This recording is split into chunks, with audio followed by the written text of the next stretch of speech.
campo. ¿Qué es ser de campo?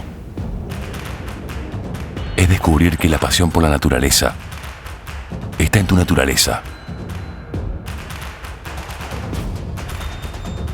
Es tomar la tierra y hacerla crecer con innovación. Es el orgullo de ver que juntos tu campo y el de la tecnología también crecen. Es prepararse para rendir más, siempre.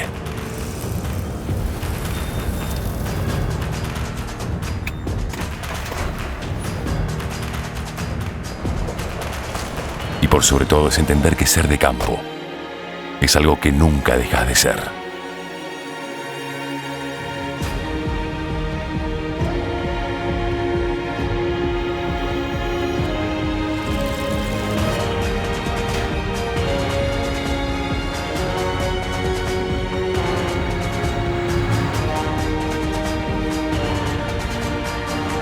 Nidera Semillas. Crecemos juntos.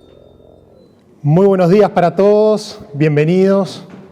Fría mañana hoy, siendo las 8:35. Damos comienzo a nuestro lanzamiento de la zafra de maíz 2020-2021. Muchas gracias por estar participando de esta actividad en esta nueva modalidad de transmisión online debido a la pandemia. Nosotros preferimos las actividades a campo, tanto en el centro de entrenamiento como de Agrocentro Nidera, como en distintos puntos del país que solemos realizar actividades a campo, pero bueno, dada la situación sanitaria no es posible realizarlas de forma masiva en este contexto, por eso recurrimos a esta herramienta. Para quienes no me conocen, mi nombre es Rafael Gil, soy ingeniero agrónomo, integro el equipo técnico de Agrocentro, representante oficial de Nidera Semillas para Uruguay, siendo en esta oportunidad portavoz de un amplio grupo de más de 20 técnicos que conforman nuestro equipo, los cuales están distribuidos en las 9 sucursales que tiene Agrocentro a lo largo y ancho del país.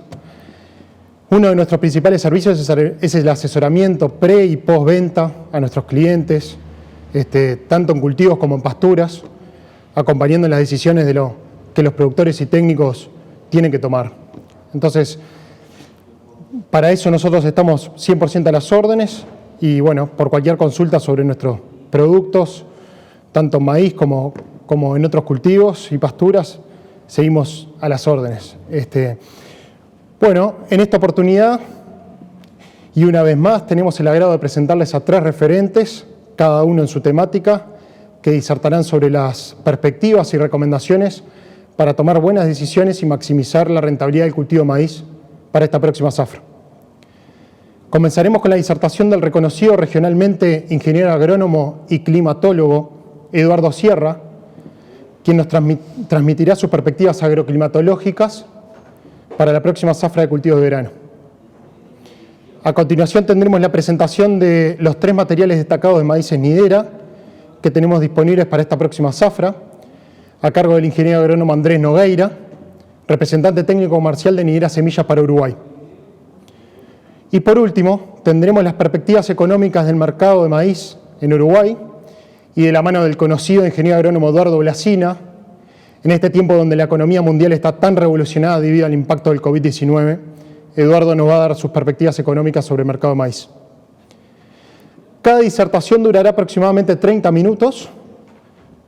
Luego de cada exposición vamos a tener un espacio de consulta de 5 a 10 minutos aproximadamente. Para quienes estén conectados por Zoom, las consultas las pueden canalizar a través del chat de preguntas y respuestas. Quienes estén conectados a través de YouTube u otras plataformas, las consultas las pueden canalizar directamente por WhatsApp a mi celular 092-355-673, que figura en pantalla. Las preguntas que no puedan ser contestadas en ese lapso de tiempo serán respondidas vía mail. La duración total de la actividad será aproximadamente 1 hora y media, previendo terminar la misma en el entorno de las 10:15 am. Bueno, sin más preámbulos, tengo el agrado de presentar al primer disertante de la jornada, el ingeniero agrónomo Eduardo Mario Sierra. Hizo sus estudios en la Facultad de Agronomía de la Universidad de Buenos Aires, donde obtuvo su título profesional en 1972. Realizó sus estudios de especialización en el Departamento de Ciencias Atmosféricas de la Facultad de Ciencias Exactas y Naturales de la Universidad de Buenos Aires y en el Departamento de Ciencias Atmosféricas de la Universidad de Columbia, Missouri, Estados Unidos. Su carrera docente se inició en 1969, año en que ingresó como ayudante alumno a la Cátedra de Climatología Agrícola de la facultad en la que estudiaba, jubilándose como profesor asociado en el año 2017. Es autor de numerosos trabajos científicos y técnicos sobre la especialidad y escribió un gran número de artículos técnicos y divulgación en revistas especializadas y diarios, así como en medios radiales y televisivos. Con ustedes y sin más preámbulos, le doy la bienvenida a Eduardo Sierra. Adelante, Eduardo, y muchas gracias por acompañarnos en esta actividad. Bueno, ¿me ven ustedes? Decime, por favor, Rafael. Lo vemos perfecto. Hola. Lo vemos perfecto, Eduardo, bueno, adelante. Ya aquí estamos después de algunas peripecias informáticas. Y bueno, les voy a presentar, porque empezamos por la parte de atrás, a un invitado que estamos teniendo bastante seguido, que es la circulación del sudoeste, ¿verdad? Aquí ustedes ven justamente a nuestro invitado, la circulación del sudoeste. Fíjense en este mapa que yo bajé a las 7 de la mañana de Windy. Tenemos todas las líneas frías, ¿verdad? Que viene de Chile, atraviesa Argentina, se mete en el Uruguay con todas temperaturas de 1 grado, 2 grados, ¿verdad? En Argentina algunas temperaturas bajo grado, que es una tremenda erupción de aire polar que viene desde el Océano Pacífico. Si hacemos un foco en el Uruguay y las partes y las zonas argentinas cercanas, vemos que todo este celeste es la línea de menos temperatura, ¿verdad? Que viene bien del sudoeste. Fíjense el efecto protector del Río Negro y la represa del Palmar acá, que suben un poquito la temperatura por efecto del agua. Pero es una de estas tantas irrupciones de aire polar que estamos teniendo prácticamente desde el comienzo del otoño a esta temporada, parecido a la temporada pasada. Es aire que viene de Chile, deja la humedad en la cordillera de los Andes, entra a Argentina como una masa de aire seco y frío y llega al Uruguay y se extiende hasta Brasil, puede llegar hasta el Paraguay, ¿verdad? Es una característica que empezó a darse hace algunos años, en 2008 para ser más exactos, y que parece que llegó para quedarse, ¿verdad? Que tenemos estos inviernos un poquito más secos que lo que estamos acostumbrados, un poquito más fríos que lo que estamos acostumbrados. Este año no viene con muchas heladas justamente porque viene con mucho viento. Entonces no permite la formación de heladas, pero nos inunda con una masa de aire frío y seco. Y esto, junto con otros indicadores, están haciendo que muchos medios, inclusive la mayor parte de los grandes centros de investigación climatológica del mundo, estén dando que se viene una La Niña. Aquí en esta diapositiva ustedes pueden ver un gráfico, ¿verdad? Que hacia la izquierda tienen valores de negativos, ¿verdad? En el eje horizontal ustedes ven de 0, menos 0,4 hasta menos 0,2. Que es todo lo que va hacia La Niña, o sea, cuando el Océano Pacífico está más frío que lo normal. Esto es una compulsa que hacen los australianos, por eso cuando se pasa la línea de menos 0,8 grados por debajo de lo normal en el centro del Pacífico, en la zona Niño 3.4, se dice que hay una La Niña. Para el otro lado sería el Niño, que no hay ningún pronóstico, ¿verdad? El mismo australiano, el Bureau of Meteorology Australia, los canadienses, los europeos, japoneses, Meteo France, NASA norteamericana, NOAA norteamericana, Inglaterra, o sea, el Reino Unido, y el promedio para noviembre, que es cuando esto empieza a manifestarse, nos dicen va a haber algún tipo de enfriamiento, ¿verdad? Los europeos, los japoneses, Meteo France no dicen que lleguemos a La Niña, tampoco los ingleses, los otros que sí, porque hay una variabilidad. Pero todo el mundo ve que se está enfriando el Océano Pacífico, que es esa señal que da cuando se está por producir una niña. Es un fenómeno un poquito temido aquí en estas latitudes, porque tanto en Uruguay como gran parte de Argentina, como sur de Brasil, produce una temporada primavero-estival más seca que lo normal, la parte final del invierno y la primavera bastante fría, el verano bastante tórrido. De manera que es una noticia que produce cierta alarma. Pero vamos a ver que este año, igual que fue el año pasado, que fue muy parecido, no es una situación de grave impacto, sino más bien una situación que tenemos que manejarla, pero que más bien nos tiene que mantener alertas, no alarmados, por varias cosas. Paso a contarles. Aquí en esta imagen, ustedes ven un globo terráqueo con Sudamérica ahí en el medio, aquí el Uruguay, bastante en el medio de este mapa, y cómo están los mares. Aquí el mar está pintado de colores según que esté más frío, en azul, más caliente que el normal. Pico ese, ¿no? Como el Atlántico. Vemos acá sobre el polo lo que es la corriente marina circumpolar, que es toda una corriente marina que da la vuelta al polo sur, que está muy fuerte. ¿Y qué hace? Impulsa la corriente de Humboldt a lo largo de la costa americana y hace que enfríe el Ecuador. La zona Niño 3.4 es esta, donde además se le junta la corriente fría de California, que viene del hemisferio norte. Así que realmente está muy frío el océano Pacífico ecuatoriano. Del lado americano, del lado asiático no, está caliente, es lo recíproco, porque no se puede ni enfriar ni calentar todo. Entonces, cuando se calienta la costa asiática, se enfría la americana y viceversa. O sea, aquí tenemos toda la señal de una La Niña, ¿verdad? Pero afortunadamente, si nos venimos al Atlántico, vemos que el Atlántico está como desconectado, porque fíjense, por el Atlántico, ¿qué pasa? En la costa americana. Viene la corriente cálida de Brasil, calienta la costa americana, y algo muy interesante, aquí, a la altura de la desembocadura del Río de la Plata, se junta con la corriente fría de Malvinas. Aquí ustedes tienen una zona en que se junta agua caliente con agua fría. Y el sentido de giro es esto, es como un cicloncito que entonces nos está haciendo llover sobre la costa.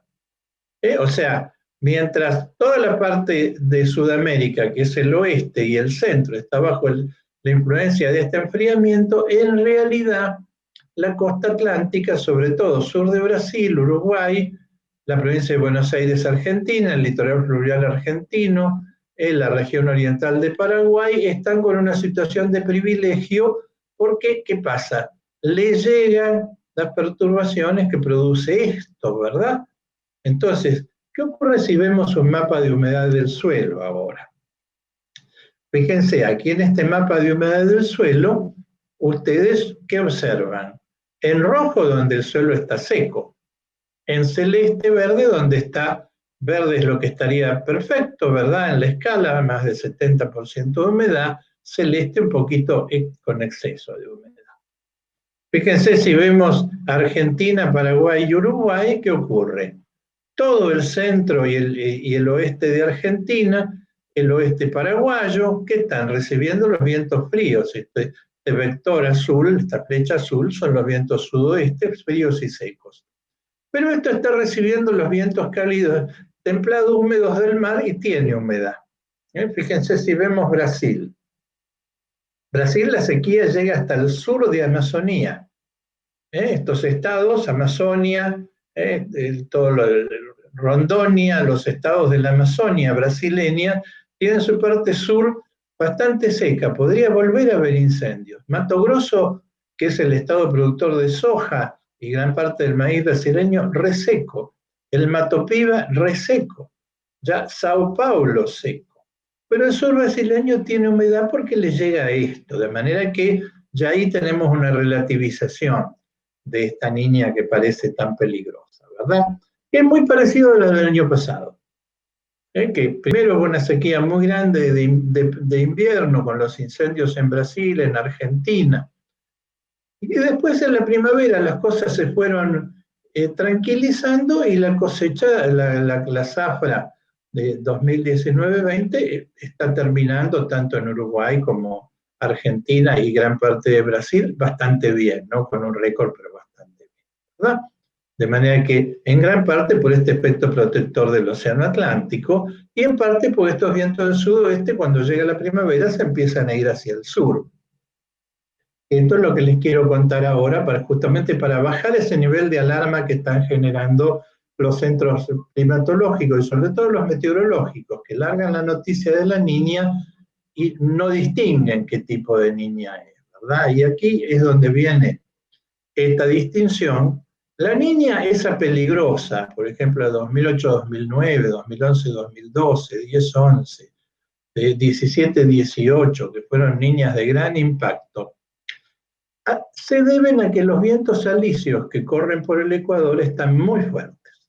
Aquí ustedes lo ven, una niña típica. Este enfriamiento del Pacífico, debido al ascenso de la corriente de Humboldt, estaría causada por alisios fuertes. Cuando esto ocurre, esta niña dura hasta marzo. Y sobre todo da un mes de febrero muy seco, que es el que realmente nos da el palazo en la cabeza, sobre todo el maíz, que es muy sensible a esto, ¿no? En 2012 pasó esto en Norteamérica, ese año que Norteamérica perdió 100 millones de toneladas de maíz y catapultó los precios hacia arriba, aunque también nos pegó un palacito aquí en el Río de la Plata. En cambio, esta situación de este año, ¿qué ocurre? Los alisios no están fuertes, están casi en el Niño, que es cuando los alisios están débiles. Lo que está muy fuerte es la circulación polar, eso que ya les mostré que está secando toda Sudamérica, sin distinción. Queda una franjita verde en el extremo norte de Sudamérica por una sequía general. Posiblemente este año no haya tantos incendios en Brasil porque ya se quemó todo lo que se podía quemar, ¿verdad? Pero estamos en una situación que para Brasil posiblemente se atrasen un poco.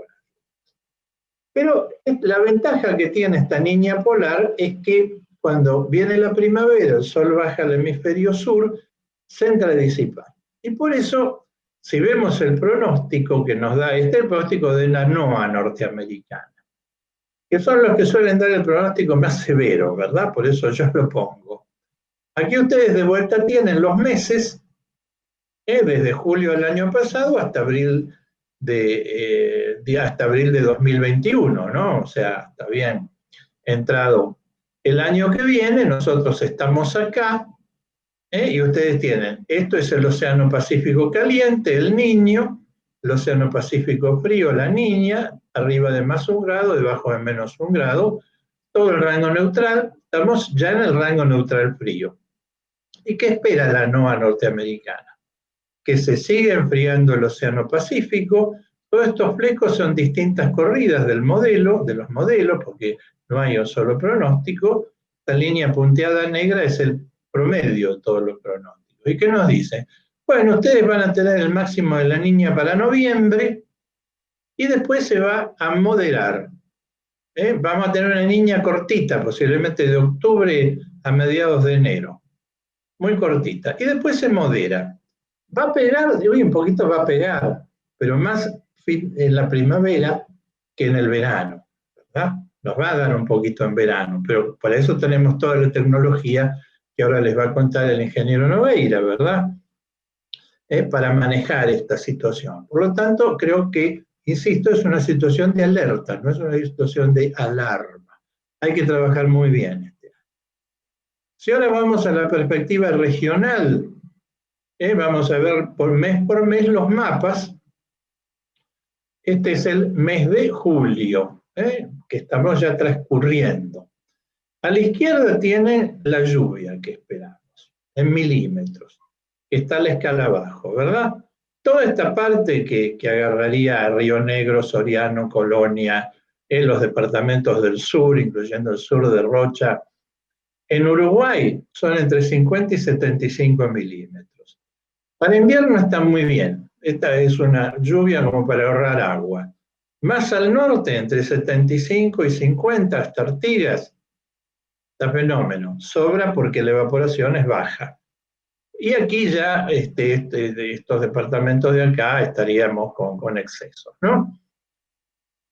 Temperaturas tienen a la derecha la máxima, temperaturas máximas bien invernales, ¿verdad? Entre 20 y 25 grados, un poquito más sobre Artigas, más de 25 grados, y abajo las mínimas frío. Estas son heladas, no muy fuertes. Los azules ya son heladas generalizadas, el azul intermedio son heladas localizadas. Entonces, sigue visitándonos la circulación sudoeste. Si vamos al mes de agosto, bueno, sigue la bonanza. ¿Por qué? Esa niña todavía no está haciendo efecto, y si no se está haciendo efecto, la circulación bien fuerte del Atlántico, ¿verdad? Todo eso que se nos mete desde el Atlántico, y que Uruguay es el principal recipientario de esto. Entonces, es el mismo fenómeno. Aumenta un poquito ya la temperatura en agosto, las máximas, o sea, la temperatura diurna acá arriba, más de 25 grados durante el día, siguen las mínimas nocturnas porque nos va a seguir visitando la circulación polar, ¿verdad? Septiembre, el último mes del invierno, y bueno, muy buenas lluvias nos da. Esto es el Atlántico, todavía no se nota el efecto del Pacífico. Entonces el invierno lo terminamos bastante bien, trabajando bien. Ustedes van a terminar el invierno con muy buenas reservas de humedad, hasta con excesos. Octubre, ¿verdad? Y bueno, siguen las lluvias buenas, pero ven que ya bajó un poquito. Aquí, por ejemplo, Colonia, entre 75 y 100 milímetros, Artigas también, en verde, todo esto es más de 100, son muy buenas lluvias. En octubre todavía alcanzan bien, fíjense, aunque suben las máximas aquí a la derecha, ya tenemos máximas, fíjense que son unas lindas máximas, están ya acercándose a los 30 grados en la parte norte, de día, ¿no? Pero siguen las entradas de aire polar, sigue entrando frío, se alterna bastante calor con bastante frío. Noviembre sigue bastante bien, como que se recuperan las lluvias, muy buenas lluvias, se está dando Atlántica. Sigue bajando el calorcito, empieza a retroceder recién en noviembre el frío, todavía en noviembre con golpecitos de aire frío, esto puede retardar un poquito el arranque de los lotes de maíz, hay que tener en cuenta eso, ¿no? Diciembre, y bueno, aquí en diciembre ya se empieza a notar que esa niña va a pegar un golpecito, ¿no? Aunque siguen siendo bastante buenas lluvias. Fíjense que toda esta zona que es Río Negro, Paysandú, ¿verdad? De los departamentos agrícolas del oeste, y ya tiene menos de 75 milímetros, que si yo veo las máximas acá, ¿ves? Ya tiene máximas del orden de 35 algunos días. Entonces hay mucho consumo de agua. Ahí tenemos que ver bien el tema malezas, densidad de siembra, todo lo que le va a contar el ingeniero Nogueira. Y todavía sigue entrando fresquito en diciembre. Y aquí estamos entrando ahora en el mes de enero, que aquí es donde la niña nos va a pegar un poquito del golpecito, ¿verdad? No muy fuerte. Pero fíjense que vemos enero 2021 y bueno, buenas lluvias en el sur de Río Negro, Soriano, Colonia. El resto de Uruguay le pega un poquito, baja la influencia atlántica y se empieza a sentir esa situación de que hay una cierta presencia de la niña. Bastante caluroso este enero, ¿verdad? Bastante caluroso, fíjense, desde Argentina entra una onda de calor muy fuerte, ¿no? A los departamentos del oeste, pero prácticamente todo el Uruguay, salvo las zonas costeras, va a estar con temperaturas muy elevadas, pero todavía con las mínimas nocturnas bajas, ¿verdad? No esas noches tan calurosas. Pero a enero entramos con buena humedad. Ahora, ¿cómo viene febrero? Bueno, febrero ven que hay una recuperación. No del todo, ¿verdad? Toda esta área sur, que tiene entre 50 y 75 milímetros, le va a faltar un poquito, va a tener que sacarlo del suelo. Aquí, digamos, Paysandú, Salto, Artigas, están hechos. Acá va a sobrar donde está el celeste. Como llueve, ya baja un poco la temperatura, ¿verdad? Además, ya el sol en febrero empezó a bajar. Empieza a entrar frío de vuelta. ¿Ven este manchoncito aquí, abajo a la derecha de mínimas? Por debajo de 10 grados, ¿qué significa? Sí, vamos, señor. 20 minutos de presentación. Quedarían 5 minutos. 5 o 10 minutos para ir redondeando. Diapositivas, así. Perfecto. Muchas gracias. Gracias, Rafael. Bueno, estamos perfectos. Miren, marzo. Y marzo se vuelve a notar un poquito esto, sobre todo en el norte, ¿no?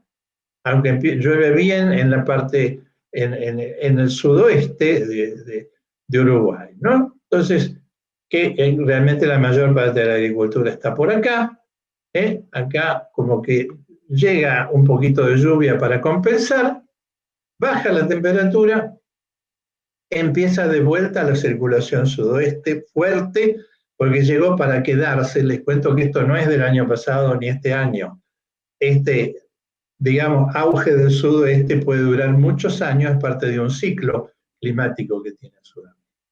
Y para terminar, así cumplimos con Rafael, mes de abril, ya mes de cosecha, lluvias se moderan mucho, ya menos de 75 milímetros, con algún foco aquí en el nordeste de más de 75, pero no hay lluvias excesivas.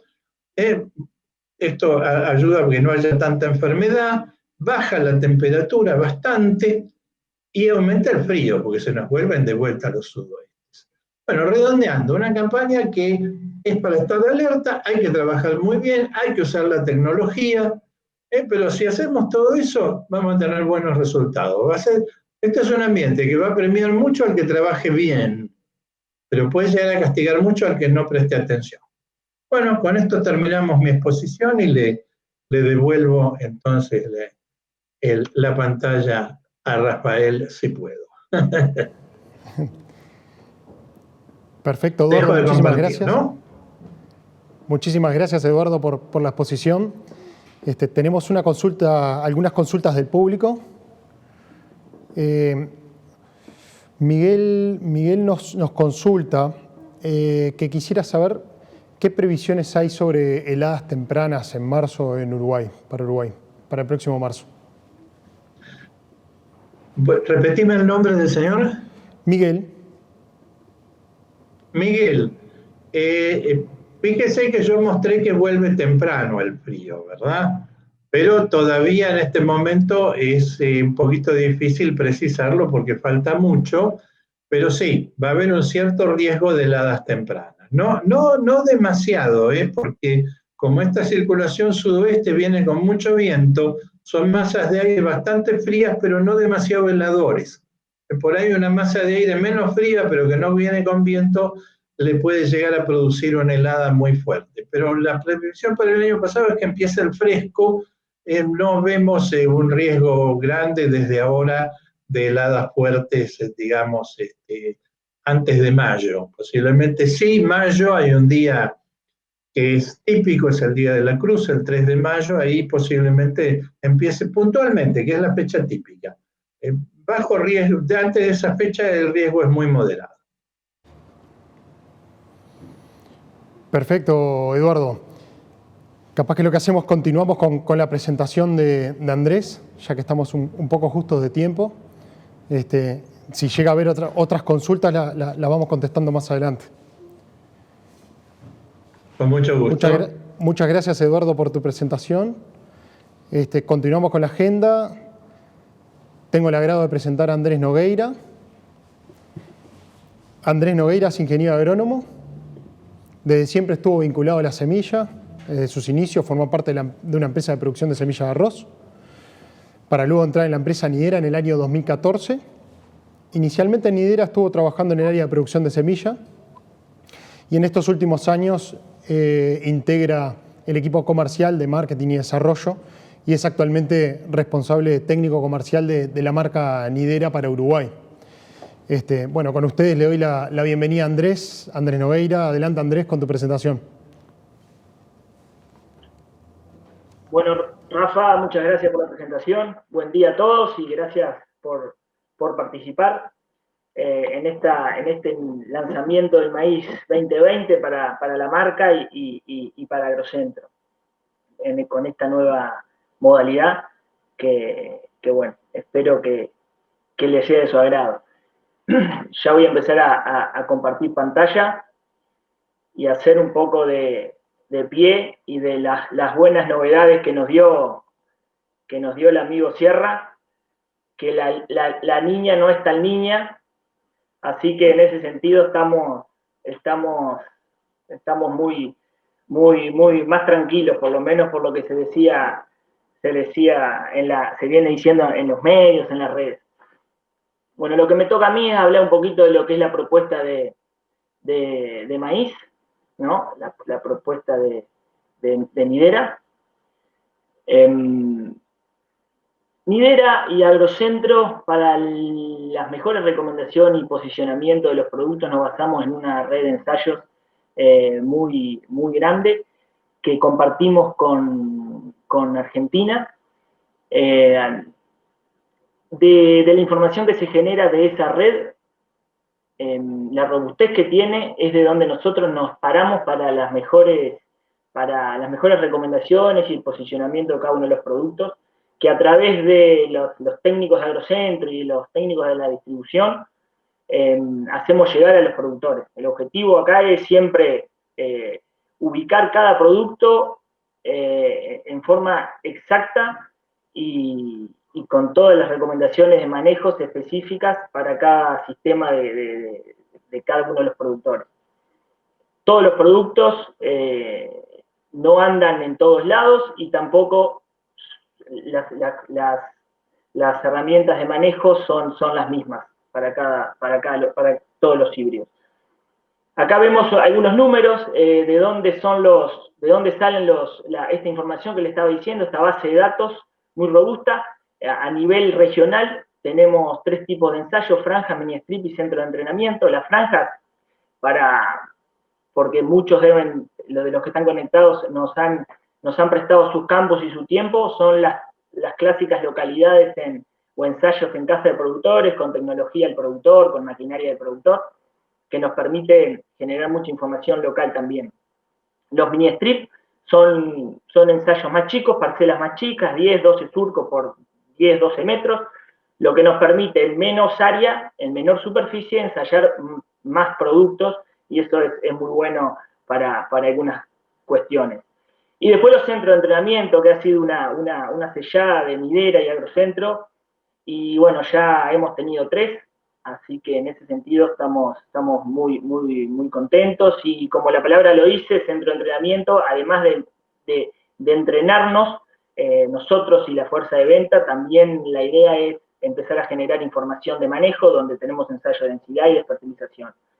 Dentro de este gran número, hacemos un poco de zoom. En Uruguay nos desvela tener información local. Sabemos que solo con información local no podemos, o no sería lo ideal o lo conveniente hacer recomendaciones directas. Sí necesitamos una base de datos mucho más confiable. Pero por eso año tras año nosotros hacemos mucho hincapié, mucha fuerza en tener información local.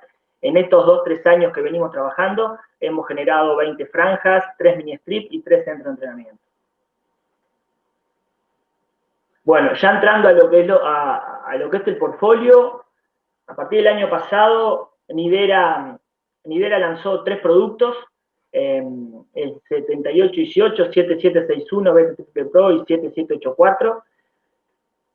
Y fue un desafío porque realmente eran 3 productos nuevos, lanzamientos para el Uruguay, por más que estaban probados, por lo menos los 2 BT Triple Pro en Argentina, ya hacía 3-4 años que estaban en forma comercial, pero para nosotros no, y con eso era un gran desafío. La verdad que ahora con todo lo que pasó, toda la zafra 19-20, vemos que no le erramos, hicimos un laburo muy fuerte en conjunto con Agrocentro. Los productos se han vivido muy bien y ahora sí, este año es el año del despegue. Los productos ya están probados, los productores los conocieron y la idea es seguir posicionándolos y seguir aumentando la participación del mercado. Esto, voy a hablar del 7818 Viptera 3. Van a ver que para los 3 sitios la temática el lineamiento de diapositivas es el mismo. Este primer slide son las características del producto más importantes. 7818 es un híbrido de excelente performance en fecha de siembra temprana y tardía a lo largo de todos los ambientes. Tiene el mejor perfil sanitario del mercado frente a las principales enfermedades foliares como ser tizón y roya común. Tiene una espiga de gran potencial de producción de flores, por lo tanto es que se traducen en granos, y un elevado peso de mil. Si se acuerdan, simplemente hacer un poquito de historia rápido, el 7818 es el sustituto del 7822. 7822 fue el híbrido que nos posicionó nuevamente en el mercado de maíz de Uruguay allá desde el 2016. Y bueno, el 18 es su sustituto por dos razones principales. Una, por potencial de rendimiento, es más rendidor, y segundo, porque tiene una fortaleza de caña que lo hace ideal para siembras tardías. Además, viene acompañado de la tecnología Viptera 3, que es la mejor biotecnología del mercado para el control de insectos, y hasta la zafra pasada no hubo incidencia de ataque de cogollera en ningún cultivo, en ningún maíz Viptera. Un poco a modo de recordatorio, Viptera 3 es una tecnología, como dice acá, de amplio espectro para el control de plagas. Las principales plagas del maíz en siembra al lepidóptero es la diatraea, el barrenador del tallo, la spodóptera, la cogollero, el Icover pasea, que es la lagarta de la espiga, y Agrotis, que es la lagarta del suelo. Algunos beneficios que tiene Viptera, bueno, minimiza la aplicación de insecticidas, por lógica, no hay que aplicar insecticida en los materiales Viptera, reduce las enfermedades de grano, de espiga, por alguna afectación que pueda tener alguna de las lagartas, mayor cantidad y calidad de grano, por lógica, y bueno, y tolerancia a glifosato y a glufosinato de amonio, que son dos herramientas importantes que tenemos para el control de maleza. Yendo a la ficha del producto, acá simplemente lo que les quiero comentar acá, esto, y ya aprovecho para decirles, esto es una presentación bastante escueta y rápida por los tiempos, o sea, todas las dudas y demás, la idea es que estamos disponibles nosotros, yo, como toda la fuerza de venta, para evacuar dudas y para afinar más en cada uno de los detalles de cada producto. 7818 Viptera 3 es un híbrido ciclo intermedio, madurez relativa 118, esto es un coeficiente interno que tiene Lidera, que es para clasificar los híbridos en lo que es la madurez relativa. No es comparable con otros semilleros, simplemente es algo interno. Y hay un dato anecdótico que es importante de información local, es que para que se hagan una idea, en siembras tempranas de septiembre tenemos unos 80 días a floración, a inicio de floración. O sea, estamos allá alrededor del 20 de diciembre empezando a florecer este híbrido, y en siembras tardías, que podrían ser de diciembre, estamos floreciendo, arrancando a florecer bastante, algún día menos, 15 o 20 días menos, alrededor de mitad de febrero. Para que se hagan una idea de cuándo, según la fecha de siembra y emergencia, cuándo entraría a florecer y calcular el periodo crítico exacto para zafar. Así que bueno, y las buenas noticias que nos dio Sierra hace un instante, ¿no? Que la niña no es tan niña. Acá hay unas gráficas comparativas de rendimiento con los competidores. Acá lo que les quiero mostrar, y se los voy a explicar en esta gráfica, se va a repetir esta gráfica. Acá tenemos en el eje de la CI, tenemos el diferencial de rendimiento entre el híbrido en cuestión, en este caso 7818, y los dos híbridos y tres testigos. El competidor 3, 2 y un testigo interno para nosotros. Cuando la barra o la columna está por encima de la línea del 0, es a favor del 7818, cuando está por debajo es a favor del competidor. Los colores de las barras, gris, no hay diferencia significativa, amarillo, a partir de amarillo o verde, sí empiezan a haber diferencias significativas a favor ya le digo, si es para arriba el 78 y si es para abajo de los competidores. N datos es el número de comparaciones, ¿no? Cabeza a cabeza de cada uno del 78-18 con los competidores o con los check, con los testigos, y el porcentaje de win es las veces que gana en la comparación. Acá vemos que bueno. Y algo que no es menor, también algo que nos desvela es compararnos siempre con lo mejor que hay en el mercado, con los mejores testigos de la competencia. Por lo tanto, acá tenemos el competidor 2, es el Decal 7210 BT Triple Pro, y el competidor 3 es el Next 22.6 Power Core. Vemos que En siembras tempranas no se sacan diferencias significativas con ninguno de los dos testigos. Y bueno, y acá cuando lo comparamos con el 7761, realmente pierde por mucha diferencia en fecha de siembra temprana. Cuando nos vamos a fecha de siembra tardía, agregamos algún testigo interno más, lo mismo, la gráfica es exactamente la misma, vemos que con los competidores la diferencia se mantiene, pueden bajar o subir en algunos casos las tendencias, pero no hay diferencias significativas. Ya se empieza a hacer más fuerte el 78-18, como decíamos, en tardía, es ideal para siembras tardías por el perfil sanitario, por los agronómicos que tiene, lo que es fortaleza de caña, y ni que hablar porque lo acompaña la tecnología bíptera, ¿no? Bueno, con estos testigos internos, hacia el 7784 o el 7822, es realmente superador en en esta fecha de siembra. Acá haciendo zoom, como les decía, datos locales, acá vamos a presentarles rápidamente de los 2 años donde tuvimos estos 3 materiales, 2018 y 2019, cosechamos 17 ensayos, eliminamos como 5 entre los 2 años. Acá están representadas las localidades donde se hicieron estos ensayos, de donde surgió la información, y bueno, y acá está el ranking, cómo se posicionaron los materiales, o sea, todos los materiales del set. Acá se le agrega un competidor, que es el competidor 4, que en este caso es el NK875 Bíptera 3. Y está el índice ambiental representado, que es el promedio de todos los híbridos dentro de cada uno de los ensayos. Está el 78-18, está muy bien posicionado, sin duda no debe haber diferencias significativas, por lo menos en este grupete, pero bueno, la tendencia es que anduvo mejor, y bueno, un punto porcentual por encima de la media.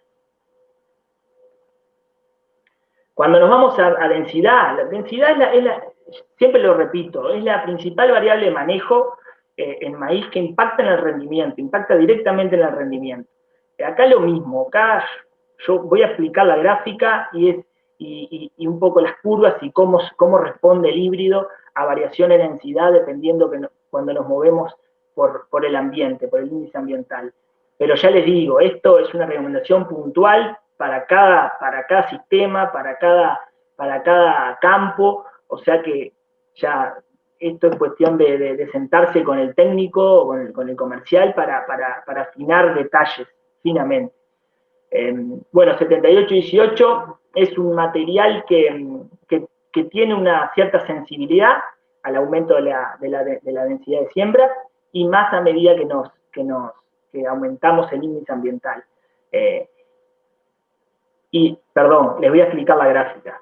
En el eje de las Y es el rendimiento en toneladas por hectárea, en el eje de las X es densidad en plantas por metro cuadrado.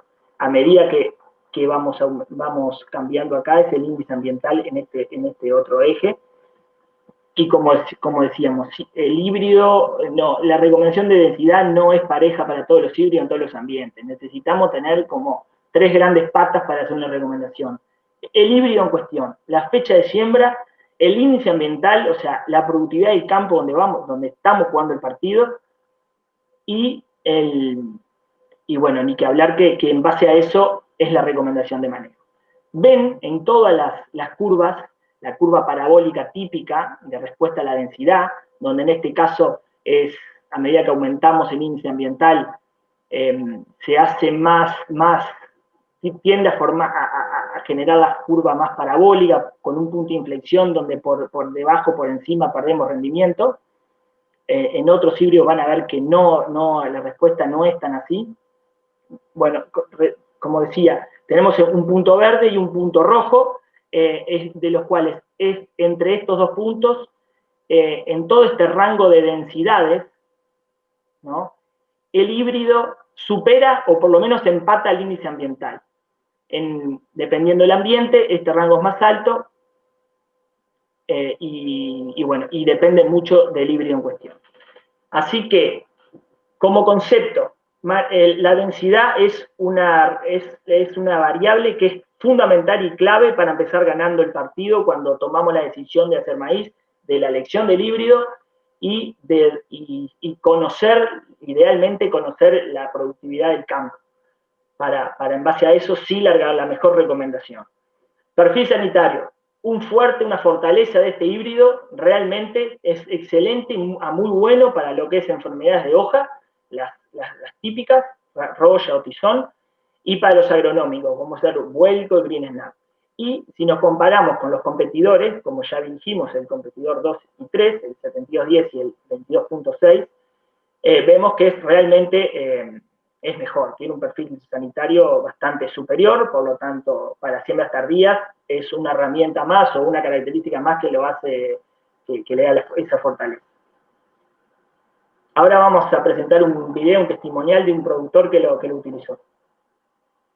Estamos en el establecimiento La Torre, en paraje Bizcocho, en la zona de Dolores, departamento soriano.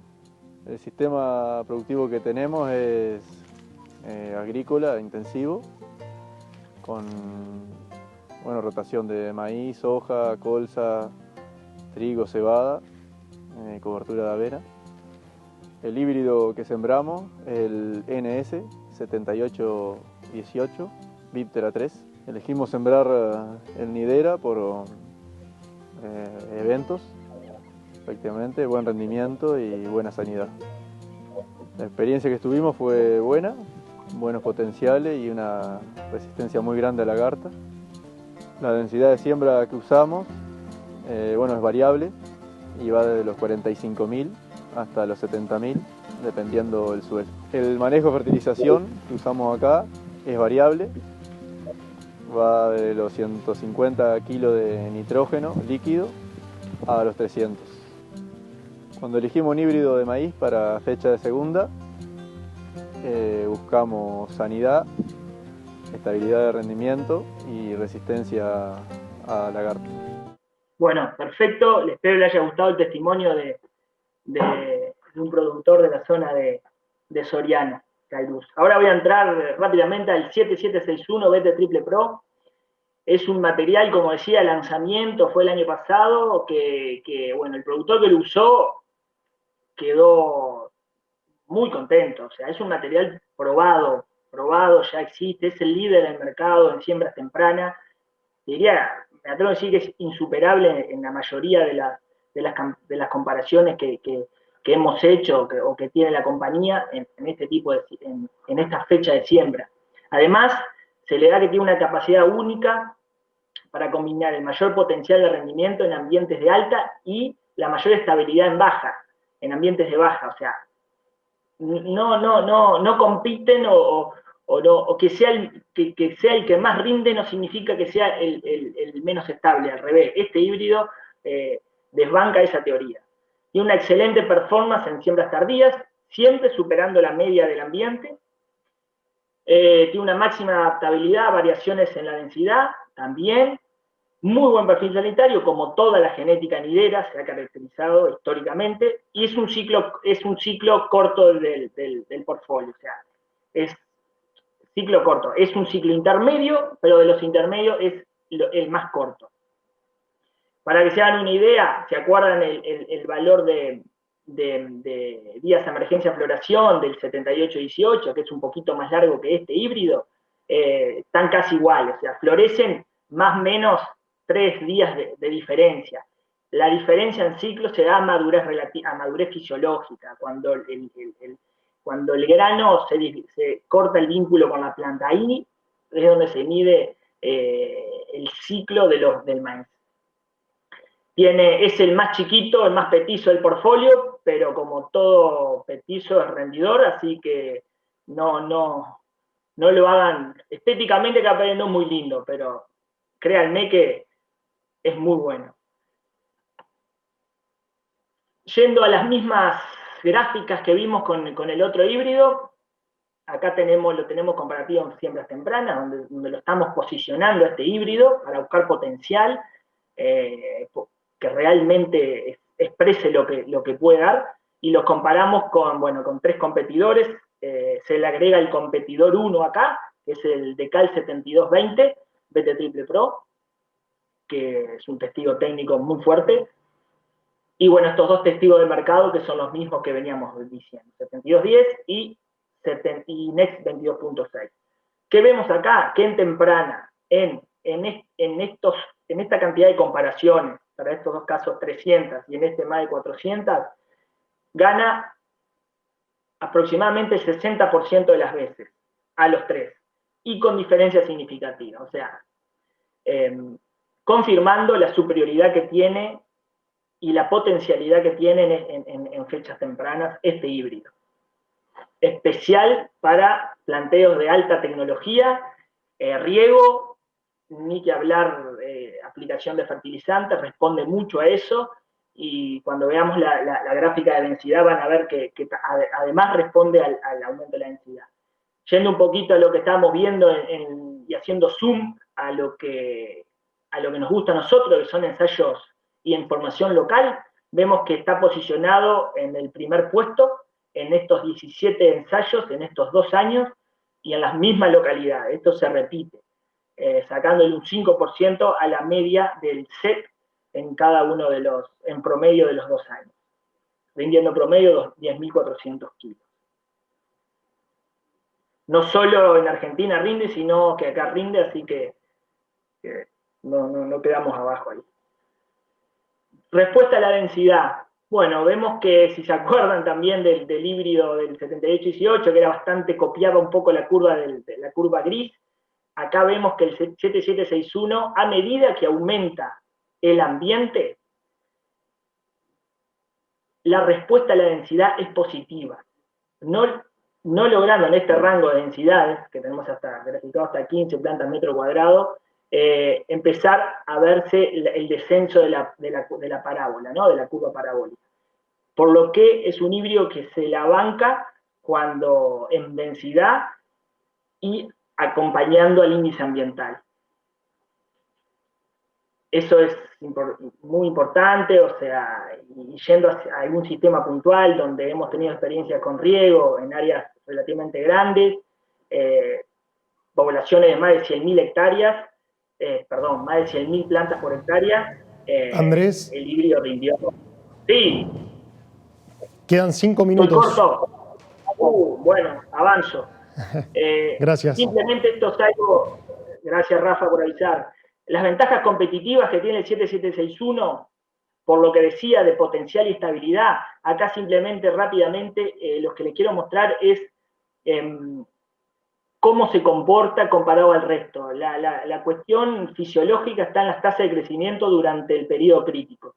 Cuando tenemos ambientes de abundancia de recursos que los podemos simular con plantas de 2 metros cuadrados por hectárea, por ejemplo, como hacemos en el centro de entrenamiento, todos los híbridos que están acá, son todos híbridos de la compañía, crecen a altas tasas. Pero hay algunos, como el 7761, que tiene menor variabilidad. ¿Qué le da eso? Le da, si miramos esta gráfica, le da a nivel de chacra, le genera una curva parecida a la B, donde tenés menor variabilidad, tenés espigas más homogéneas y crecimientos de cada planta más homogéneas que comparado a un híbrido que tiene mayor dispersión en tasas de crecimiento. Cuando nos vamos y movemos la perilla, está muy de moda, tenemos las perillas, a ambientes de escasez de recursos, simulado por densidades de 14 plantas metro cuadrado más, todos los híbridos, los 4 híbridos, bajan las tasas de crecimiento. Pero hay uno que las baja menos, que es el 7761, por lo tanto, podemos decir que en situaciones de estrés y a bajas tasas de crecimiento, igual sigue fijando granos. O sea, eso le da la estabilidad que yo decía en el inicio como una característica fundamental del híbrido. Perfil sanitario muy bueno, siempre por encima de la competencia en lo que es enfermedad de hoja y agronómicos. Y vamos al testimonial del 7761, por favor. Mi nombre es Santiago Pólvora, soy ingeniero agrónomo, asesor técnico de la empresa Gama Rural. La Gama Rural produce en 3 establecimientos y este es uno de ellos, Rincón del Togo, en la zona de Corralito, departamento de Soriano. El sistema de producción, sistema agrícola ganadero, se hace en cultivo de invierno y verano, se hace trigo, colza, lupino, arveja y avena, y en verano hacemos soja, sorgo y maíz, y también algo de de praderas estamos introduciendo últimamente para rotaciones. El maíz entró en el establecimiento primero por rotación de cultivo, por plan de uso. Antes se sembraba sorgo, pero hace 2 años cambiamos el sorgo por maíz, básicamente porque parte de la producción de maíz se usa como alimentación animal y vemos mejor performance del ganado con grano de maíz. Y se pasó toda el área de sorgo a maíz. En esta última zafra sembramos el AX7761 BT Triple Pro y el NS7818 Viptera 3. Con respecto al AX7761, lo sembramos de primera a mitad de septiembre para poder aprovechar el máximo potencial, ya que estábamos buscando un híbrido de alto potencial de rendimiento. Elegimos AX7761 buscando alto potencial de rendimiento porque lo íbamos a posicionar en un campo de alto potencial y tuvimos una muy buena experiencia promediando 9.500 kilos de corregido a seco. En base a la experiencia que tuvimos este año con AX7761, lo recomendamos para que los productores se animen a sembrarlo.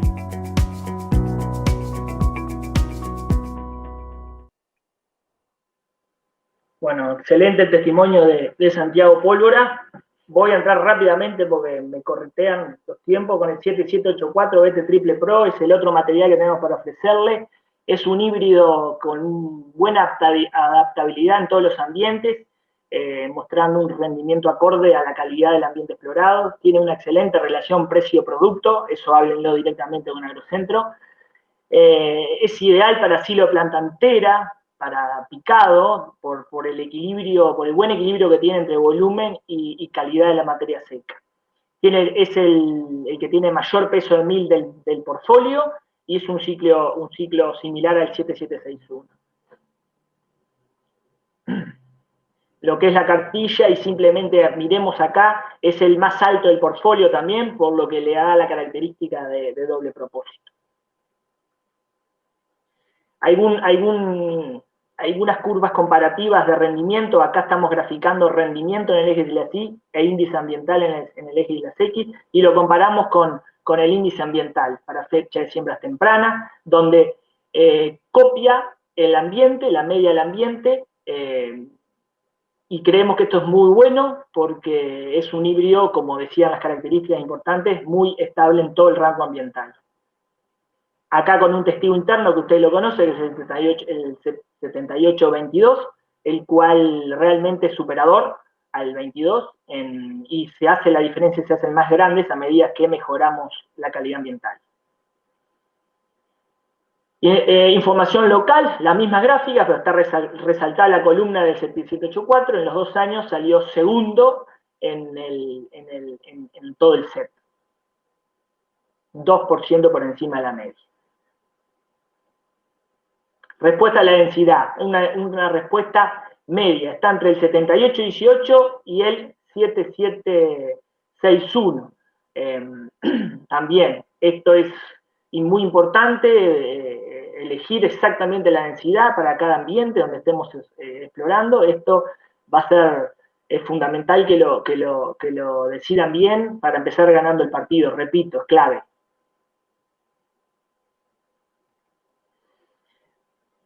Como decíamos, tiene su característica de doble propósito. Esto es una muestra que se le sacó al silo de planta entera del próximo testimonial de este material, donde vemos, simplemente se lo queríamos mostrar, que se mandó a analizar, donde vemos la relación de volumen y la calidad del silo, del producto. Así que bueno, para los que están los más entendidos en eso y los que utilizan silo de planta entera, lo pueden tener como referencia.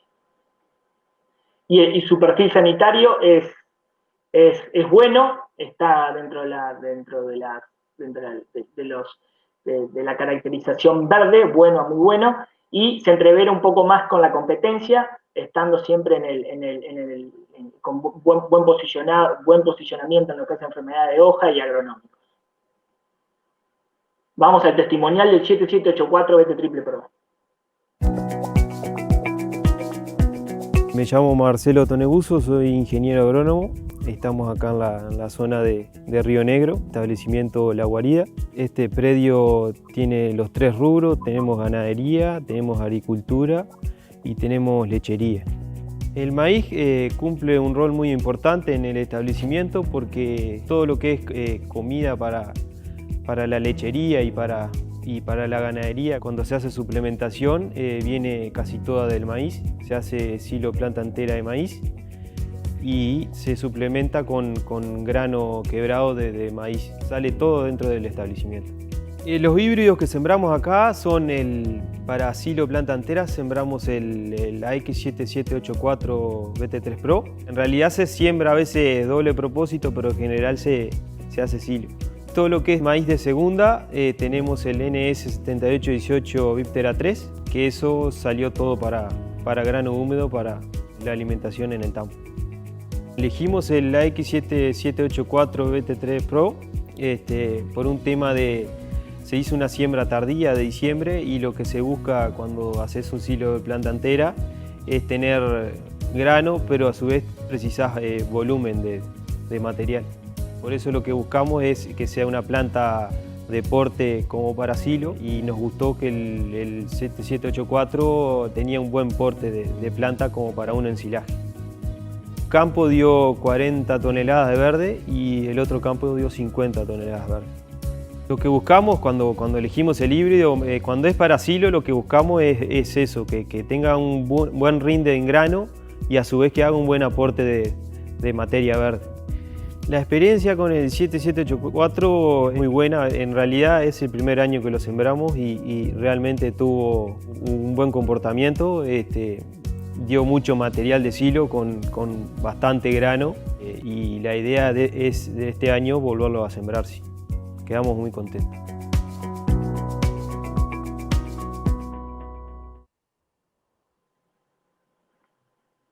Bueno, excelente el testimonial de Marcelo. Bueno, y acá el slide que están viendo es un lanzamiento simplemente para que vayan haciendo boca y se vayan familiarizando con el nombre del híbrido. Lanzamiento para el año que viene es el NS7921 Viptera 3 CL Clearfield.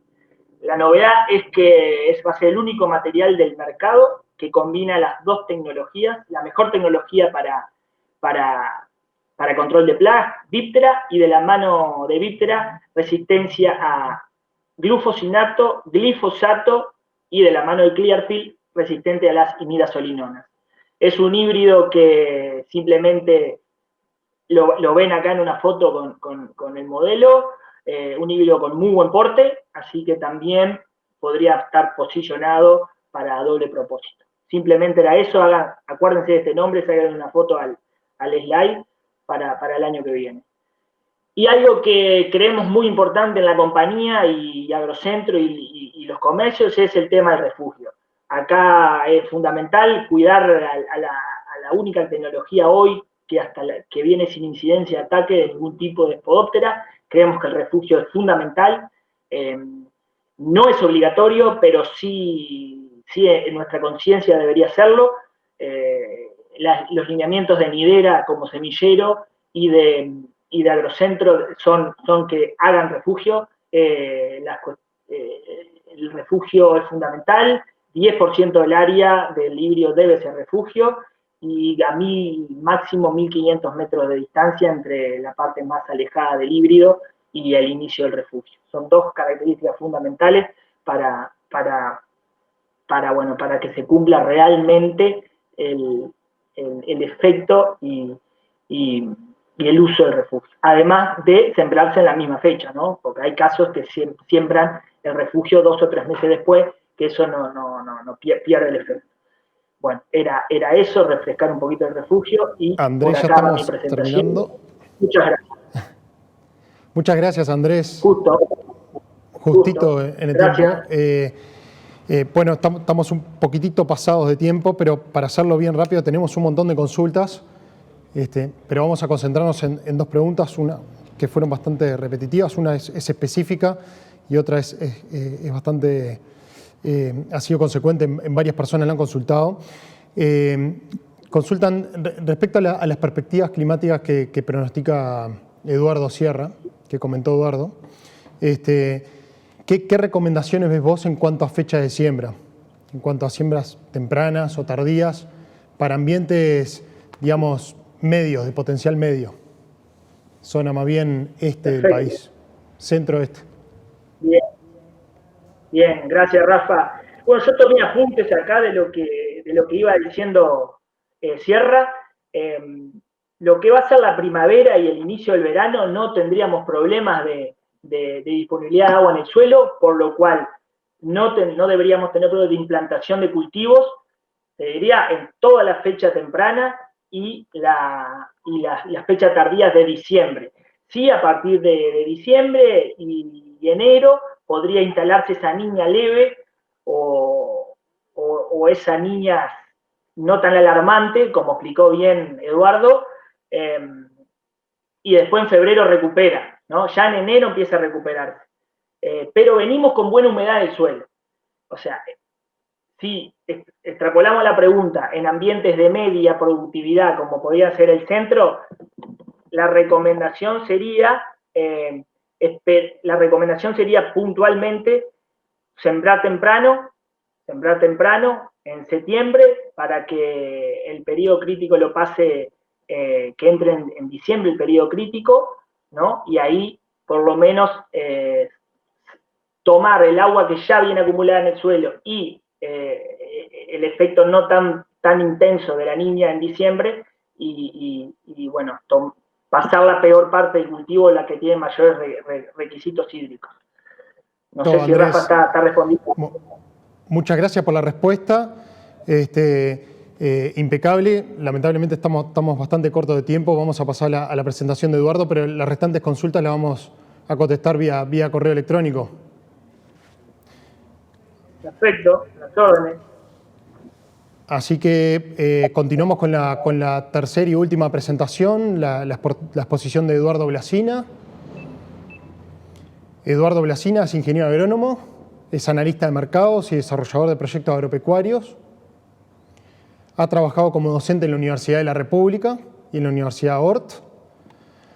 Dirige la consultora Blasina y Asociados y el programa radial Tiempo de Cambio en Radio Rural y escribe para el diario El Observador. Disculpas. Es codirector del proyecto Uruguay Can y del Museo del Cannabis de Montevideo. Es conferencista TED y ha publicado el libro Darwin en el Plata, el descubrimiento de la evolución. Así que con ustedes le doy la bienvenida a Eduardo Blasina. Adelante, Eduardo. Muchas gracias por acompañarnos en esta actividad. Bueno, ¿qué tal? Muy buenos días. Para mí un gustazo poder participar de esta actividad y bueno, esperemos que permita también una buena interacción con quienes están participando. Vamos a dar una mirada sobre el panorama económico de este año 2020-2021 para el maíz, las perspectivas a la siembra, en un año en el que seguramente vamos a tener una alta cosecha en Estados Unidos. En la presentación la idea es dar una mirada al panorama internacional, al panorama regional, al panorama uruguayo y algunos apuntes en torno al cultivo. Me parece que en la lógica de los cultivos de verano en Uruguay se está dando una transformación muy interesante. El maíz viene creciendo fuerte en los rendimientos que obtiene año a año, tanto en años buenos como en años adversos. Y por otro lado, en 2020, como en 2019, ha tenido una comercialización bastante fluida, que es importante porque el 2019 fue un año de producción récord, se podría haber saturado el mercado o tenido una caída fuerte de precios. Y el 2020 ha sido un año muy complejo para la ganadería al momento de la cosecha de maíz. Entonces, bueno, como decíamos, para nosotros hay un cambio de lógica en los cultivos de verano. Se ha dado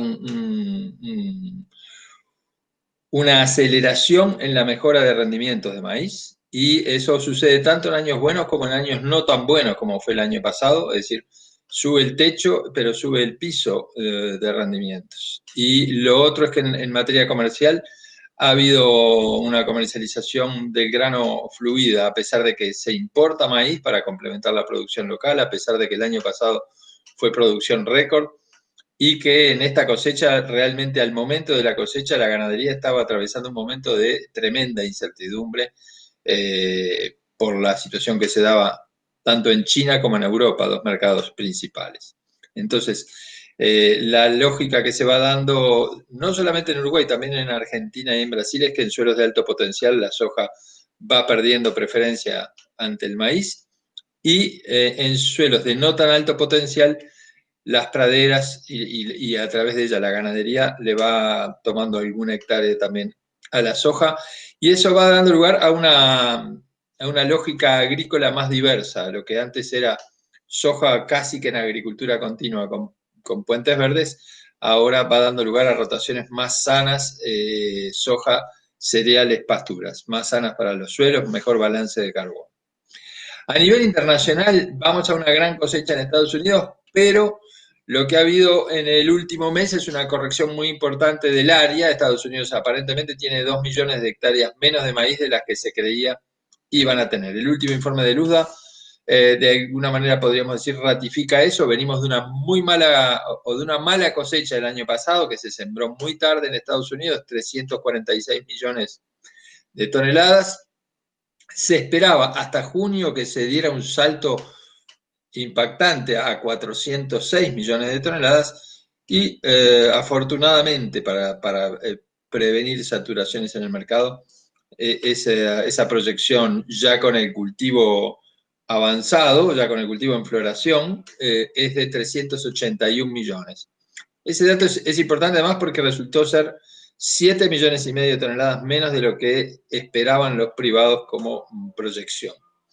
De todos modos, el stock de maíz en Estados Unidos aumenta, por lo tanto, es un año en el que deberíamos esperar estabilidad de precios y un mejor rendimiento en Estados Unidos, que va a volver a superar los 11.000 toneladas. El año pasado el rendimiento promedio fue 10.545, en un año, como decíamos, negativo porque se sembró muy tarde. Bueno, ahí tenemos lo que es un rendimiento, podríamos decir, normal en Estados Unidos, es más de 11 toneladas. Eso nos habla también del potencial que tiene el cultivo, de la inversión en genética que se ha estado haciendo y que redunda en más productividad y más estabilidad. O sea que vamos a una de las mejores cosechas de Estados Unidos, pero hasta hace un mes que lo que el mercado esperaba eran más de 400 millones de toneladas. Ahora es una cosecha muy pareja con la de 2016, que fue la mayor hasta ahora. Lo que sí vamos a tener, poniéndole un cierto techo al precio internacional, es que el stock de maíz de Estados Unidos va a ser muy importante porque se combina una buena cosecha viniendo con una situación de interrupción en el uso de etanol muy fuerte por lo que fue la pandemia y el confinamiento. Este es un dato que parece un buen termómetro de cómo fue el colapso de la actividad económica y de la vida cotidiana y la recuperación gradual pero fuerte que se está dando en bueno, una cierta vuelta a la normalidad, que tiene que ver también con apertura de restaurantes, recuperación de la demanda normal de alimentos, que en Estados Unidos todavía es muy tentativa porque está con récord de casos, hay como una decisión política de abrir la economía, pero hay una situación sanitaria que sigue siendo muy incierta. No es lo mismo en la Unión Europea, donde la cantidad de casos va en gradual declive, y entonces allí sí hay una normalización mucho más sólida. Lo cierto es que hay toda una demanda de etanol que no estuvo, que no se va a recuperar, y por lo tanto los silos de Estados Unidos van a tener una cantidad récord de maíz en los próximos meses, luego de que se dé la cosecha. A nivel mundial, tal vez el principal indicador de escasez, la relación entre stock y consumo, que es la línea azul en este gráfico, va en un gradual declive, es decir, el mundo está bien abastecido, pero luego de aquella cosecha récord de 2016, que se alcanzó un tope en el nivel de stocks, ahora el nivel de reservas mundiales permanece estable, el consumo va creciendo y la relación stock-consumo va en leve descenso. Vamos a tener, si miramos maíz Chicago, vamos a tener tal vez el precio más estable de granos en ese trío que hacen soja, maíz, trigo, el maíz va a ser el más estable y seguramente se va a mantener muy cerca de los $140 la tonelada en primera posición Chicago por un buen tiempo.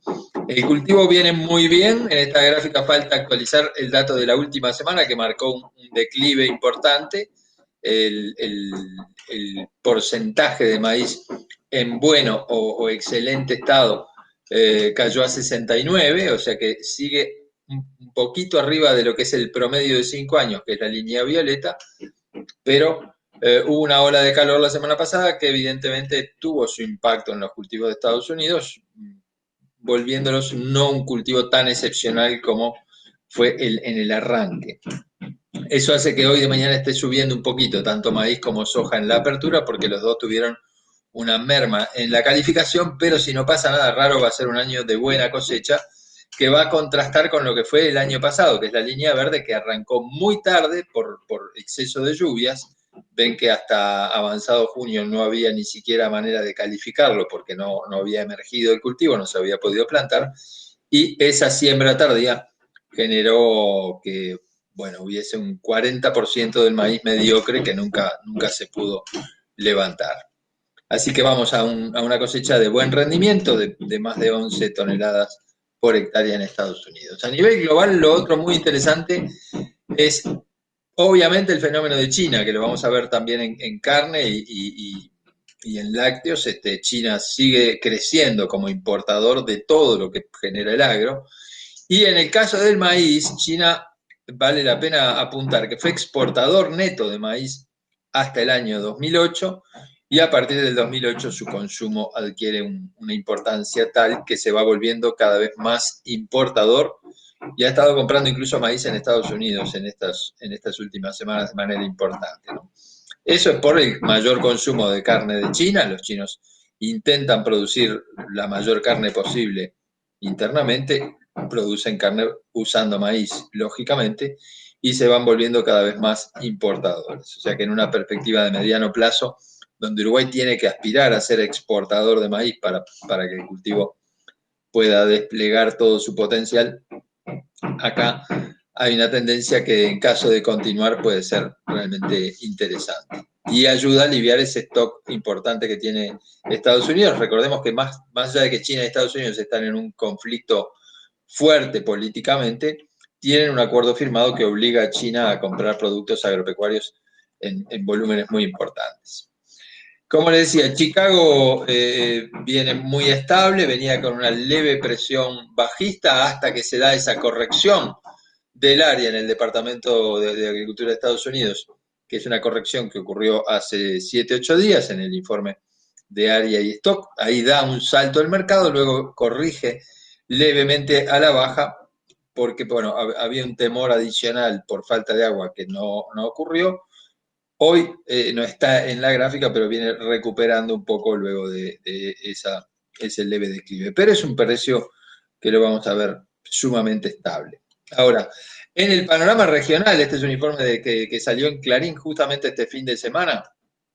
Bueno, ese aumento fuerte de rendimiento de maíz, que casi les diría, en el caso de Uruguay, el rendimiento de maíz en los últimos 10 años viene agregando 200 kilos cada año, empieza a sacar a la soja de las chacras de más potencial, ¿no? Eso me parece una tendencia bien interesante porque, bueno, hay una investigación y desarrollo en genética que se va traduciendo en mejores márgenes porque es un cultivo que se puede sembrar aspirando a 7.000, 8.000 kilos por hectárea y si el año es bueno, en Uruguay se llega a más. Entonces, en Brasil hay un crecimiento muy fuerte del área. Afortunadamente no entra maíz brasileño a Uruguay, pero hay un crecimiento de área y de rendimiento que lleva a que se triplique la producción respecto a lo que fue la lógica hasta 2005.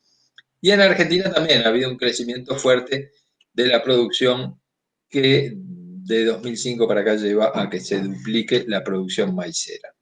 Argentina, ustedes saben, produce su carne vacuna básicamente en confinamientos desde que el animal es chico y es un usuario de granos muy fuerte y son tanto Brasil como Argentina fuertes exportadores de pollo y de cerdo, ¿no? También lo que está atrás de esto es el desempeño exportador en carne de pollo y de cerdo que tienen los dos países vecinos. Acá en Uruguay, como les decía, si uno hace la regresión de rendimientos, tomando en este año un rendimiento para la cosecha que está terminando del orden de 5.700 kilos, pero el año pasado un rendimiento que superó los 7.000, hay una trayectoria persistente de crecimiento y el maíz gana 259 kilos año tras año de 2011 para acá, partiendo de un rendimiento de menos de 4.000 a un rendimiento que va rápidamente hacia los 6.000. Y eso es lo que va cambiando la cuenta en la comparación en paridad una hectárea de maíz contra una hectárea de soja. Entonces hay un rendimiento tendencialmente creciente, hay ajustes en el manejo, el crecimiento del maíz de segunda de las tendencias más fuertes de la agricultura uruguaya.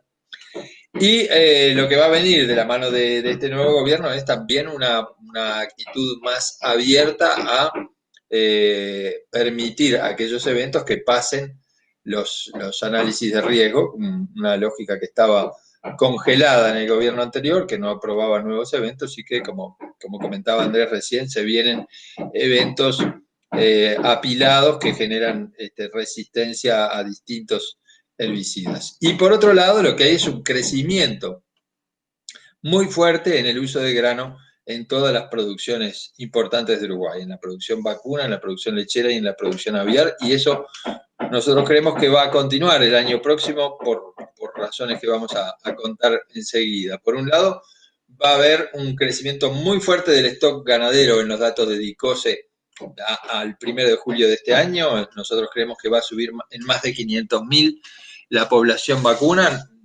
Hay muy pocas veces en la serie que se haya dado un crecimiento tan fuerte de un año a otro. Eso son más bocas, más demanda de alimento. Y se da por una caída muy fuerte de la faena, una caída muy fuerte de la exportación en pie y un destete que va a ser récord, que bueno, se colocó también fluidamente para el volumen de terneros que era en este otoño.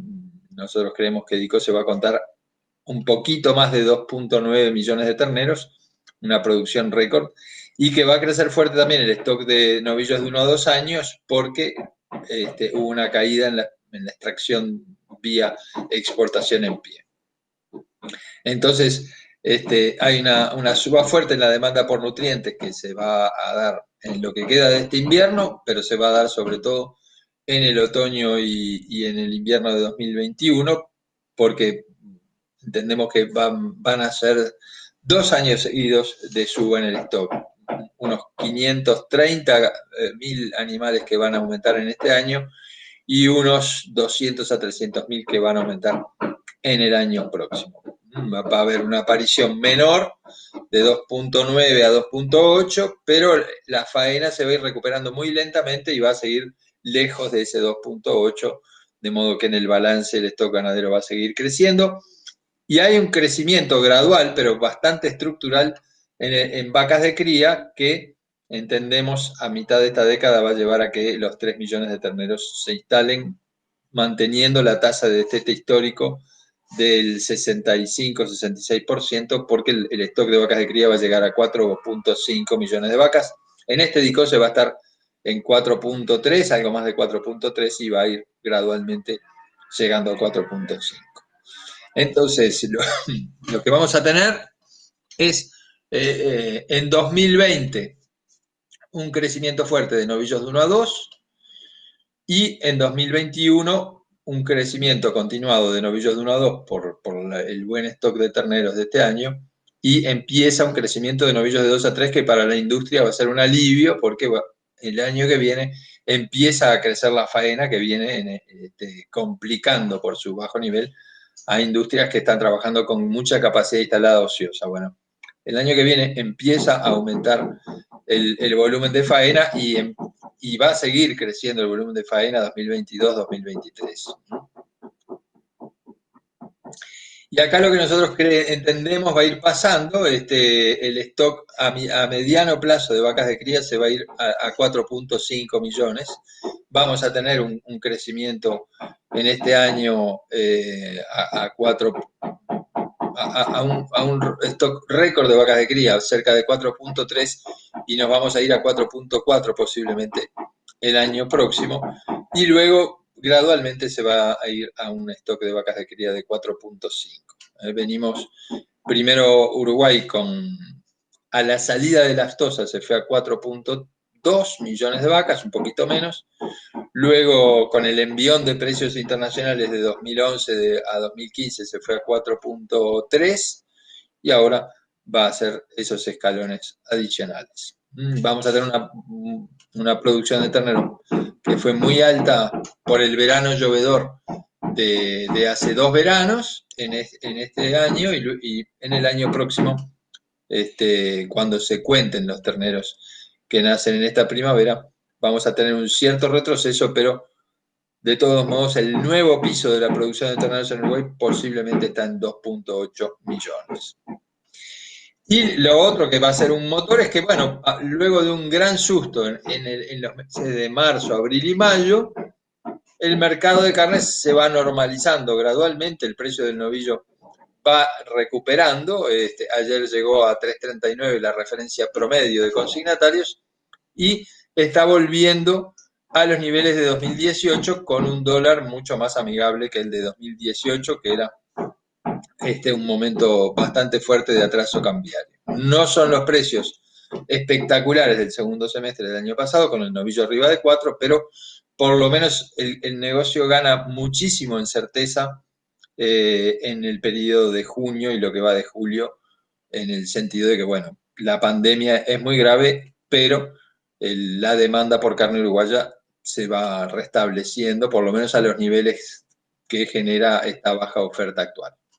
Y cuando vemos el precio del novillo en pesos, bueno, vemos que ha habido una cierta adecuación cambiaria que permite que en la cotización en moneda nacional, el precio del novillo logra una estabilidad bastante satisfactoria que permite que la gente siga apostando a la ganadería y que aún en las zonas agrícolas núcleo se hable persistentemente de una vuelta gradual a la ganadería de predios que de repente en la primera mitad de entre 2010 y 2015 se hicieron sojeros a tiempo completo.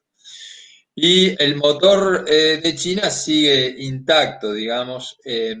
Si miramos lo que ha sido la importación de carne de este primer semestre de China, bueno, sobre todo en carne porcina, es decir, la fiebre africana sigue diezmando a la producción interna de carne de China, y las importaciones de carne de cerdo siguen muy fuertes, y las importaciones de carne vacuna se mantienen también en un crecimiento sostenido.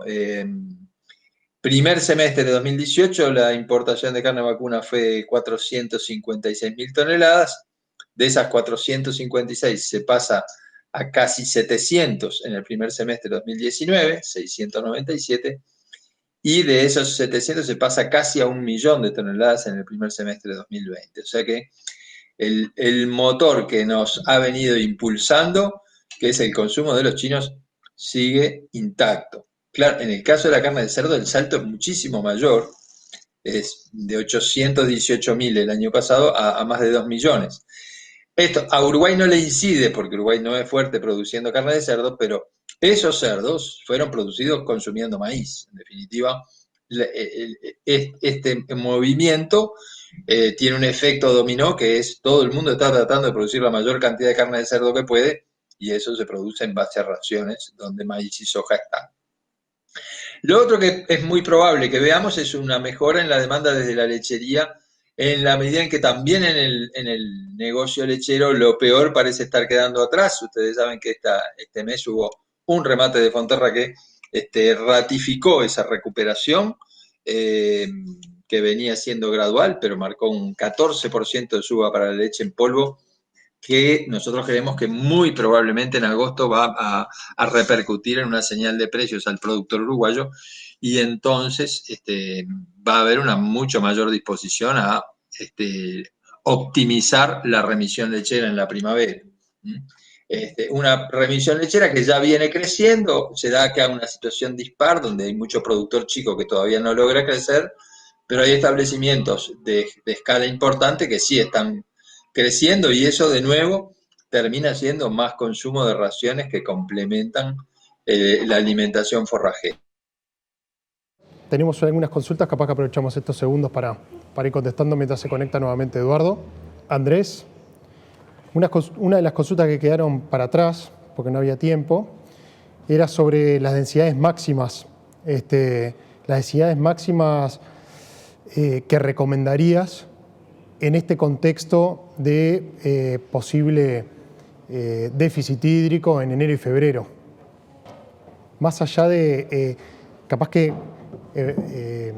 lo que consultan es más allá del híbrido, obviamente que la respuesta va asociada al híbrido, pero ¿qué densidades máximas recomendarías o qué estrategia de densidades recomendarías en este contexto de déficit hídrico en verano?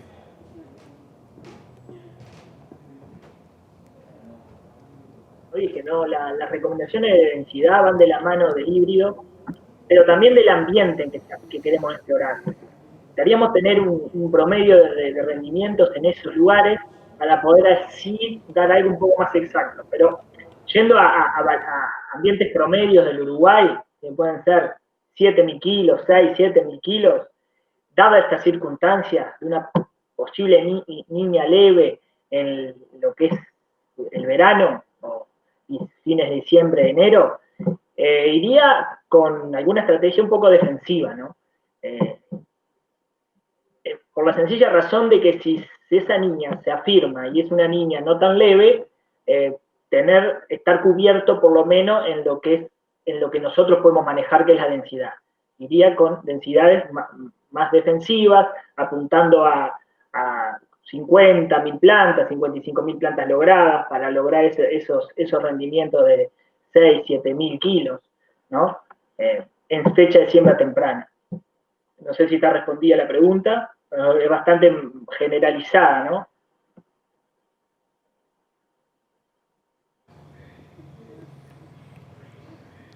Bien, impecable, Andrés. Muchas gracias. Otra consulta que nos hicieron es ¿qué tipo de ensayos son los que realizamos? Algunos vos ya lo comentaste, pero más que nada yendo a los ensayos en el centro de entrenamiento y los ensayos en los campos productores, ¿cómo se caracterizan los ensayos? O sea, ¿qué tipo de ensayos es que se realizan? Capaz que explicar un poquito más, una breve explicación. Sí, bueno, como si se acuerdan en el segundo slide, acá en Uruguay hacemos dos tipos de ensayo, en franjas, que eso es en casa de productores, con tecnología del productor, adentro de una chacra de maíz de un productor, el cual armamos un set de ensayo, un set de híbridos, donde están los productos comerciales nuestros, algún lanzamiento, pre-lanzamiento, que viene ahí punteando, y testigo de mercado. Siempre nos comparamos con lo mejor que hay en el mercado, para tener la vara alta. Y son parcelas de 1.000, 1.200 metros cuadrados, cada parcela, o sea que es un ensayo importante. Con eso logramos un dato confiable, ¿no? Eso es lo que hacemos en casa de productores, que le hacemos llamar franjas. Y nos basamos en un protocolo que viene del equipo de desarrollo de producto de Midera.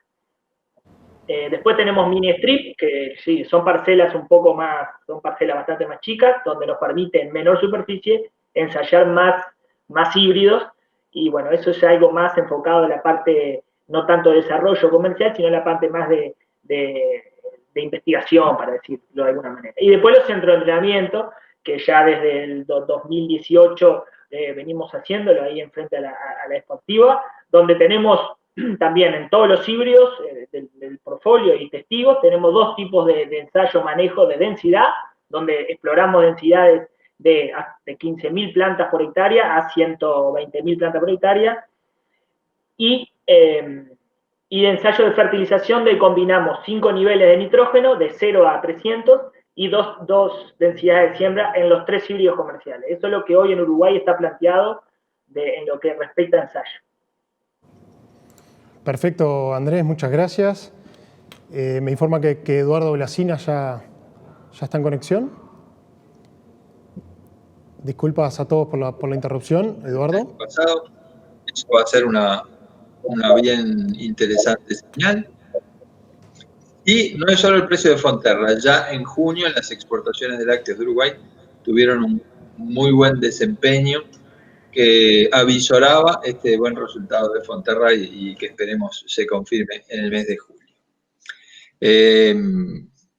Sin embargo, si miramos el precio general de Fonterra, bueno, es una recuperación que todavía tiene espacio para seguir. Es una recuperación que parece estar recién a medio camino. El promedio general de Fonterra oscila entre los 3.000 y 3.500 y está exactamente a mitad de camino. Lo otro que empieza a vislumbrarse es una mejora en la remisión lechera que esperemos se va a consolidar en esta primavera. Y si tomamos el precio del maíz cámara mercantil, precio puesto en destino, es un precio que hasta ahora ha hecho piso en los $200 que siente cuando hay una producción no tan abundante como la de 2019. Bueno, es un mercado que se ha mantenido sumamente firme. Alguien que mirara esta gráfica no diría que hubo una pandemia, que hubo una incertidumbre muy grande con las colocaciones de carne en restaurantes en Europa. El mercado del maíz se ha mantenido firme. Si la producción en el año próximo se mantiene estable respecto a este año, que es lo que esperamos, porque va a ser un año posiblemente no muy generoso en lluvias y con un área similar, deberíamos poder presupuestar el maíz a un precio también similar al de este año, que bueno, entendemos es un precio que viene siendo satisfactorio y viene ganando hectárea contra hectárea respecto a los márgenes que deja la soja. Entonces el maíz pasa de un rendimiento eje de 4.000 posiblemente a 7.000 como gran promedio y con miras en el mediano plazo de seguir creciendo.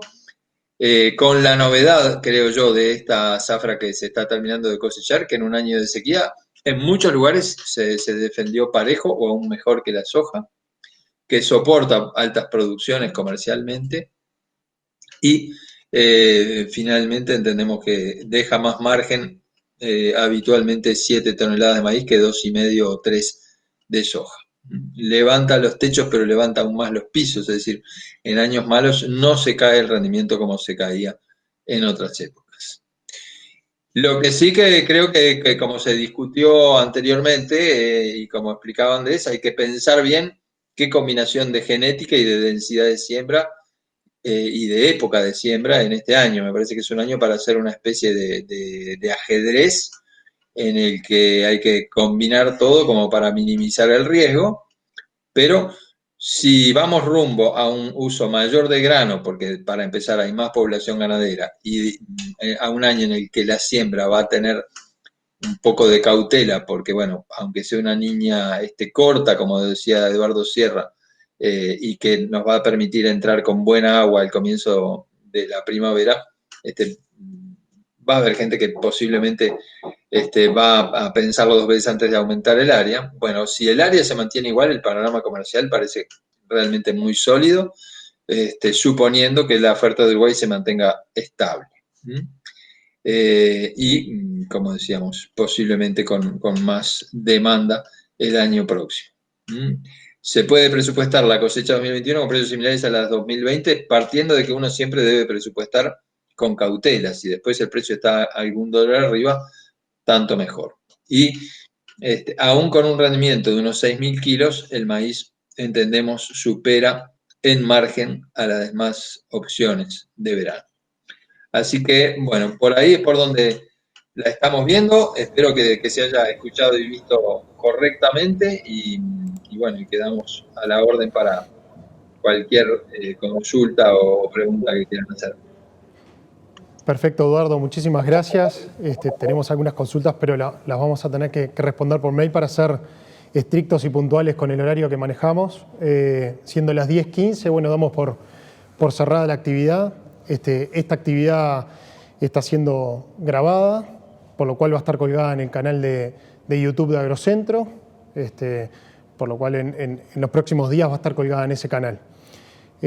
Todas las dudas que no pudieron ser respondidas en en este periodo de tiempo, bueno, serán respondidas por correo. Por último, les pedimos a todos solamente 3 minutos para contestar una evaluación, una encuesta que van a recibir por mail o los que están conectados por Zoom la van a recibir ahora cuando termine la actividad. Es una encuesta muy sencilla que nos ayuda a poder seguir mejorando este tipo de actividades. Así que bueno, sin más, muchísimas gracias a los disertantes nuevamente, muchas gracias por participar y muchas gracias a todos los casi 200 personas que estuvieron conectadas a esta transmisión. Realmente para nosotros ha sido un gran placer y bueno, y seguimos todos a las órdenes del equipo técnico de Agrocentro, estamos a las órdenes para cualquier tipo de consulta. Muchísimas gracias a todos.